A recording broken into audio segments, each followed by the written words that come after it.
Action. Assalamualaikum warahmatullahi wabarakatuh. ITers, kita lanjutkan pertemuan kali ini. Kita akan membahas tentang peluang diskrit. Sebelumnya kita sudah belajar tentang kombinatorial, ya. Kemudian di mana terdapat ada permutasi kombinasinya. Sekarang kita lanjutkan ke peluang diskrit.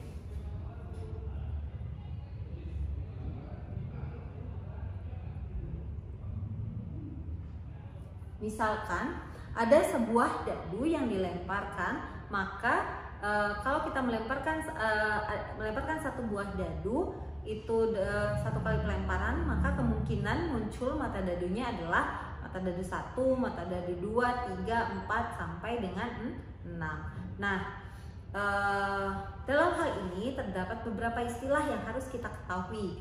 Yang pertama ada yang namanya ruang contoh atau sample space. Jadi ruang contoh itu adalah merupakan himpunan semua kemungkinan dari hasil percobaan, sehingga kita bisa menuliskan tadi yang percobaan pada saat kita melemparkan satu buah dadu satu kali, maka kemungkinannya kan adalah 1, 2, 3, 4, 5, 6. Nah, itu adalah ruang contoh. Biasanya dilambangkan dengan huruf S kapital, gitu ya. Selanjutnya ada yang namanya titik sampel atau sample point. Nah, yang merupakan hasil dari setiap percobaan di dalam ruang sampel. Jadi titik contoh itu seperti apa? Jadi titik contoh 1, titik contoh 2 sampai dengan titik contoh 6. Nah, sehingga kalau ditanya berapa peluang diskrit terjadi pada saat misalnya munculnya mata dadu 3, maka kita bisa menyebutkan bahwa peluangnya adalah 1/6. Oke, selanjutnya. Lalu, apa itu peluang diskrit? Jadi, misalkan X1 adalah sebuah titik contoh di dalam ruang sampel S. Nah, peluang bagi X adalah ukuran kemungkinan terjadi atau munculnya X1 di antara titik-titik contoh yang lainnya di dalam S, dalam ruang contoh tadi, sample space. Nah, sifat peluang diskrit itu adalah peluang diskrit itu nilainya itu mulai dari 0 sampai dengan 1. Nah, artinya dia tidak bernilai negatif. Yang kedua, jumlah peluang semua titik-titik contohnya. Jadi kalau dijumlahkan untuk semua titik-titik contohnya akan bernilai 1 totalnya, ya. Nah, kemudian rumus peluang diskrit itu adalah jumlah titik contoh. Jadi titik contoh dibagi ruang contohnya atau keseluruhan sampel space-nya itu ada berapa jumlahnya.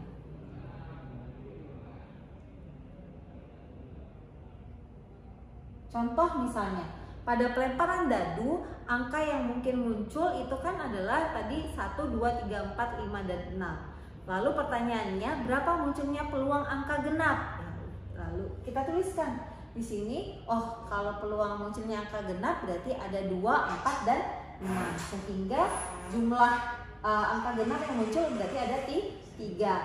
Sehingga peluangnya menjadi 3, dan itunya ya peluang angka genap yang muncul dibagi jumlah keseluruhannya. Jadi 3 dibagi 6 sama dengan 1/2. Selanjutnya, kejadian atau event. Jadi kejadian itu ada yang sederhana jenisnya, ada juga yang majemuk. Kalau kejadian yang hanya mengandung satu titik sampel itu dinamakan dengan kejadian sederhana. Sedangkan kalau mengandung lebih, kejadiannya mengandung lebih dari satu titik sampel, maka disebut dengan kejadian majemuk.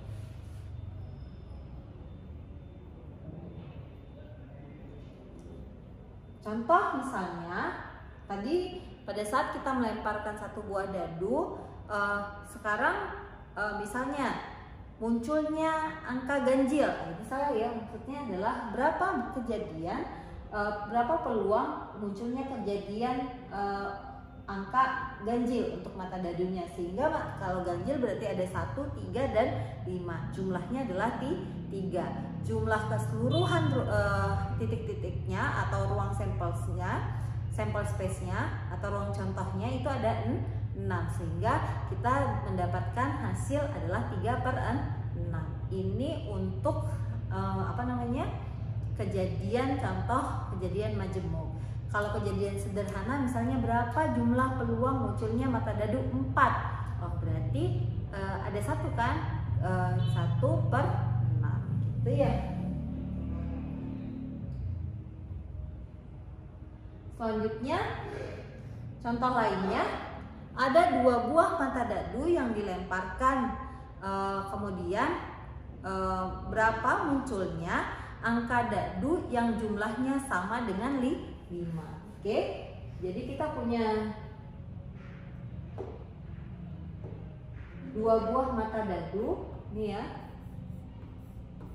Mata dadu yang pertama dengan mata dadu yang kedua lalu dilemparkan. Kemudian yang kemungkinan ruang contohnya apa saja nih keseluruhannya. Berarti kan pada saat kita melemparkan dua buah dadu, kemudian kemungkinan berarti bisa jadi yang munculnya itu adalah mata dadu 1 dengan 1, lalu 1, 2, 1, 3, 1, 4, 1, 5, 1, 6, lalu bisa saja 5, 5 dan seterusnya sampai dengan muncul angka mata dadu 6, 6, sehingga jumlah ruang contoh atau sampel space-nya adalah sebanyak 36.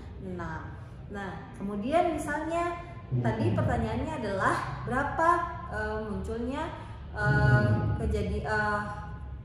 misalnya tadi jumlah munculnya angka kalau dijumlahkan kedua buah mata dadu tadi sama dengan 5. Nah, oke, jadi kita tinggal pilih yang mana mata dadu yang menghasilkan kalau itu adalah 5. Berarti ada 1, 4 kan, 1 mata dadu 1 misalnya muncul sama mata dadu 4. Berarti kalau kita jumlahkan kan sama dengan 5 ya. 1 tambah 4 5, 2 tambah 3 5, 3 tambah 2 5, 4 tambah 1 5. Sehingga jumlah kejadian yang muncul yang menghasilkan angka kalau dijumlahkan hasilnya sama dengan 5 itu sebanyak 4 elemen. Lalu kalau ditanya berapa peluangnya, tinggal kita buat 4 dibagi dengan jumlah kemungkinan keseluruhan tadi adalah sebanyak 36. Jadi 4/36. Atau kalau kita sederhanakan menjadi 1/9. Oke. Nih, iya. Kalau kita buat tabel atau matriks gini akan lebih mudah. Ini adalah mata dadunya. Mata dadu pertama, mata dadu yang kedua, kan ada 2 tadi, 2 buah mata dadu. Terus kita tuliskan 1 1 1 1, 1 2, 1 3, 1 4 dan seterusnya sampai, maaf ini salah ya, ini adalah 6. Kenapa ini nggak muncul? Jadi ada 6. Nah, sehingga ini ada 4 tadi berarti 4/36. Oke. Sama halnya misalnya yang menghasilkan jumlah mata dadu yang misalnya jumlah mata dadu yang mungkin muncul. Ini adalah kejadian munculnya hasil perkalian yang kelipatan 6 misalnya. Oke, berarti tinggal yang mana yang menghasilkan kelipatan 6. Berarti kalau 1 dengan 5 kan enggak ya, 1 dikali 5 jadi 5. Berarti yang ini 1 dikali 6, 6, 2 kali 3, 6, 3 kali 2, 6, 3 kali 4, 12, 4 kali 3, 12, 3 kali 6, 18 ya, kelipatan 6 kan 6, 12, 18 gitu ya. 4 kali 6 kan 24, 5 kali 6, 30 dan seterusnya adalah 6 dengan 6. Berarti 36. Ada berapa? 2, 4, 5, 6, 7, 8, 9, 10, 11, 12, 13, 14, 15. Sehingga peluang kejadian munculnya hasil perkalian kelipatan 6 itu adalah 15/36. Oke. Itu saja untuk peluang diskrit. Tentunya teman-teman ITers bisa melihat nanti di animasi pada laman Sepada, kemudian slide PPT, modul pembelajaran, dan seterusnya. Jika masih ada yang belum paham atau yang masih membingungkan, silakan di chat di forum diskusi. Terima kasih. Wassalamualaikum warahmatullahi wabarakatuh.